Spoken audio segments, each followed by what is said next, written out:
মা দিবুনা চ্যাটার্জি, একটা জিনিস খেয়াল করেছো মা? বিষয়টা যদি তোমার হয়, আমি বাবাকেও ছাড়ি না।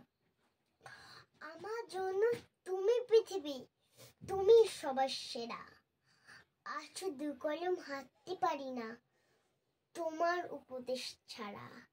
তোমার আদর্শে গড়েছি নিজেকে, আজও করি দ্বিধাহীন। প্রার্থনা করি সে আদর্শে যেন বেঁচে থাকি চিরদিন। আমি সুন্দরী কেন জানো তোমা? এই কথাটি থেকে তোমার মতন দেখতে হয়েছি, এটাই বেশি ভাল লাগে। তোমার মতন শাড়ি ভালোবাসি, 3 বেলা ভাত খাই। তোমারই মতন কাজের ফাঁকিতে আমার মনে গান গাই। গ্যাস কমিয়ে মাংস কষাই, তবু তোমার মতন হয় না। কেন জানো তোমা? তোমার হাতে রান্নার সেই গন্ধটা পাওয়া যায় না।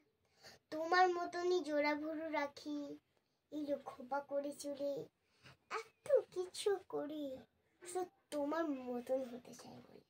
বেশ কয়েক বছর আগে আমায় সুশিক্ষা দেবে বলে নারী নীতি বলে একখানি বই কিনে দিয়েছিলে।